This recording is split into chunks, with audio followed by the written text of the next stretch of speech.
मुफ्ती तारिक मसूद के बयानात के लिए मुफ्ती साहब के ऑफिशियल चैनल मुफ्ती तारिक मसूद स्पीचेस को सब्सक्राइब करें।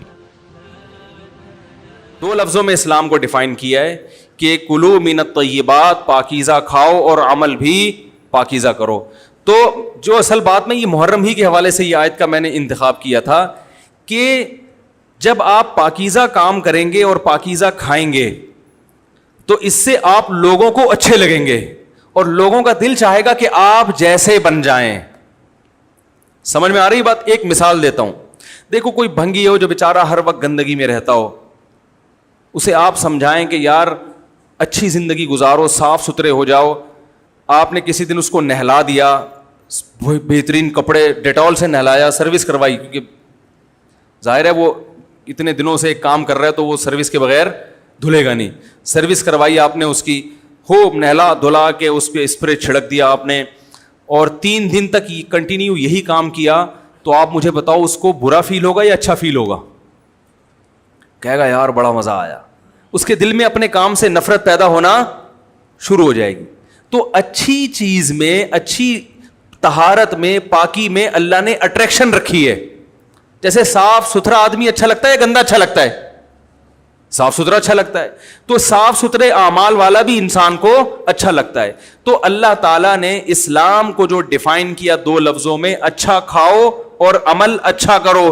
क्या मतलब? ऐसा काम करो कि गैर मुस्लिम तुम्हारी तरफ माइल हो कि यार ये बड़े अच्छे हैं।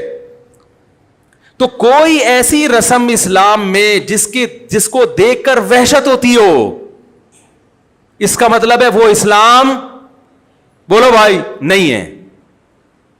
कोई भी आप ऐसा अमल कर रहे हैं, लेबल इस्लाम का लगा रहे हैं, मगर उसे देखकर गैर मुस्लिम को घंटों घंटों समझाना पड़ता है ये क्यों हो रहा है, इसका मतलब है कि ये इस्लाम, बोलो ना भाई, नहीं है।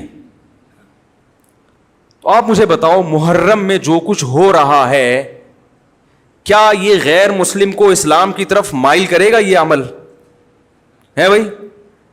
यानी कोई गैर मुस्लिम इसे देख के मुसलमान होगा कि यार माशाल्लाह बड़ा जबरदस्त इस्लाम है? अफसोस हमें इस पर है कि देखो, जिनका मसलक है, जिनका फिक़ा है, वो जो कुछ कर रहे हैं उन्हें करने दो। अपने बारे में ये फैसला करो कि हम सुन्नी हैं या शिया हैं। फिरके शुरू से चले आ रहे हैं ना, शिया और सुन्नी।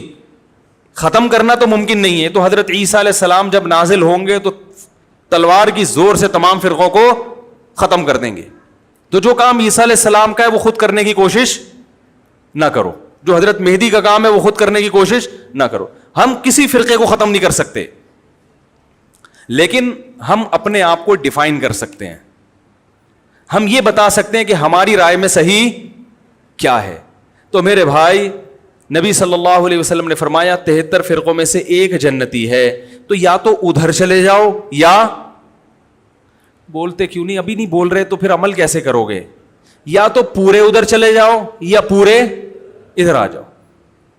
मुझे खुदा की कसम इस पर कोई इश्काल नहीं होता कि शिया लोग मातम क्यों कर रहे हैं, शिया लोग ये सब कुछ क्यों कर रहे हैं, वो जो है वो मरसी क्यों पढ़ रहे हैं। मुझे इस पर इश्काल नहीं होता। उनके दलाइल होंगे उनके पास, उनके उलमा उनको बताते हैं। वो कब कहते हैं कि हम सुन्नी हैं? वो कब कहते हैं कि हम सहाबा को हुज्जत समझते हैं? एक चीज का उन्होंने दावा ही नहीं किया, तो हम उन पर वो क्यों थोपे उनके सर पे? लेकिन मैं आपकी बात कर रहा हूं, मैं उन लोगों की बात कर रहा हूं जो अपने आप को सुन्नी कहते हैं। तो भाई फिर सुन्नी हो तो जो अहले सुन्नत वल जमात के जो चारों मकातब फिक्र हैं, हनफी, मालिकी, शाफी, हम्बली, अहले सुन्नत के हैं ना, इनकी किताबों में कहीं भी इस तरह की कोई चीज, बोलो भाई, नहीं है। मातम करना अहले सुन्नत के यहां जायज नहीं है। नबी सल्लल्लाहु अलैहि वसल्लम ने मैयत पर चीखो पुकार करने को हराम करार दिया है। नोहा को, जो मैयत पे रोना पीटना होता है, गरेबान चाक करना, इस अमल पर आप सल्लल्लाहु अलैहि वसल्लम ने लानत फरमाई है। सही बुखारी, सही मुस्लिम की हदीसें हैं। हजरत जाफर तैयार रजी अल्लाह ताला अन्हु, नबी के सगे चचाजाद भाई, मैदान जंग में शहीद हुए। 4 बीवियां बेवा हुई हैं, छोटे छोटे बच्चे यतीम हो गए। आपने उनकी बीवियों को जोर से रोने की इजाजत नहीं दी।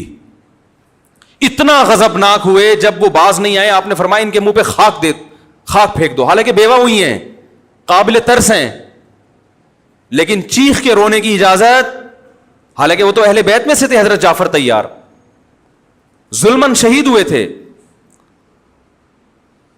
ہماری نظر میں حضرت حسین رضی اللہ تعالی عنہ کا قتل کربلا میں یہ تاریخ کا بدترین ظلم, اس لیے بدترین ظلم کہ آپ غیر مسلموں کے ہاتھوں شہید نہیں ہوئے, بلکہ ان لوگوں کے ہاتھوں شہید ہوئے جو اپنے آپ کو مسلمان کہتے تھے, اور مسلمانوں کی قیادت اس وقت ان کے ہاتھ میں تھی, حکومت ان کے ہاتھ میں تھی.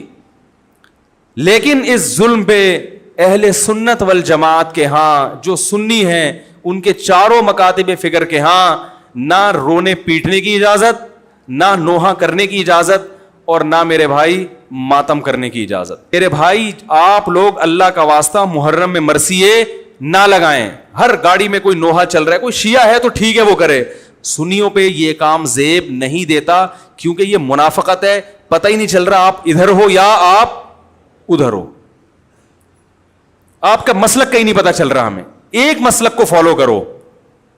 ہمارے ہاں محرم منحوس مہینہ نہیں ہے, ہمارے ہاں محترم مہینہ ہے, مبارک مہینہ ہے. امہات المومنین میں سے بعض کی اس مہینے میں شادی ہوئی ہے. ہم شہادت کو نحوست نہیں سمجھتے. 10 محرم پہلے سے مبارک تھا, حضرت حسین کی شہادت کی وجہ سے اور مبارک بن گیا, منحوس نہیں بنا. شہادت مبارک عمل ہے, منحوس نہیں ہے. ہم اس مہینے میں کالے کپڑے نہیں پہنیں گے, ہم اس مہینے میں خوشیاں منانے کو جائز سمجھتے ہیں. لوگ کہتے ہیں ان کو حسین سے محبت نہیں ہے. محبت کا جو طریقہ حسین نے بتایا اس طریقے پہ عمل کرنا حسین سے محبت ہے. جو طریقہ حسین سے ثابت نہیں ہے اس طریقے پہ محرم کو منانا یہ محبت کا طریقہ ہماری رائے میں نہیں ہے. سمجھ میں آ رہی ہے بات کہ نہیں آ رہی ہے؟ اور ایک میں وضاحت کر کے بیان کو ختم کروں. بھائی یہ کوشش کریں گے نا اس کی, محرم نہ منحوس مہینہ ہے, نہ اس میں بلائیں نازل ہوتی ہیں, اس میں خوشیاں منانا بھی جائز ہے, اس میں نکاح کرنا شادی کرنا بھی درست ہے. یہ جو مشہور ہے محرم کی شادی ناکام ہوتی ہے 100% غلط ہے. جو شیعہ حضرات ہیں وہ بچیں اس سے. ہمارے ہاں یہ بالکل اس کی اجازت ہے, آپ محرم میں نکاح بھی کریں, محرم میں آپ اپنے بچوں کا عقیقہ بھی کریں, آپ اس جو ہے جو بھی خوشیاں ہیں آپ اس کی کریں, تاکہ اسلام کا جو رخ ہے نا, اسلام میں کوئی مہینہ منحوس نہیں ہے, تاکہ غیر مسلموں کے سامنے کم از کم ہماری طرف سے جو اسلام پیش ہو وہ یہ والا ہو, ان کی طرف سے وہ والا ہو. غیر مسلم کے پاس آپشن ہو کہ بھائی دیکھ لو ان میں جو اچھا لگتا ہے وہ والا اسلام آپ فالو کر لو, لیکن آپ بھی ویسے ہی بن گئے تو پھر اسلام کا ایک رخ جائے گا ان کے سامنے. سمجھ رہے کہ نہیں سمجھ رہے؟ تو اس لیے یہ گھروں میں مرثیے نہ لگایا کریں. میتوں پہ نوحہ کرنا, غم منانا ہماری شریعت میں پسندیدہ. 3 دن تک تعزیت ہے بس, اس کے بعد نہیں. اور عورت کے لیے شوہر کے مرنے پر 4 مہینے 10 دن عدت ہے.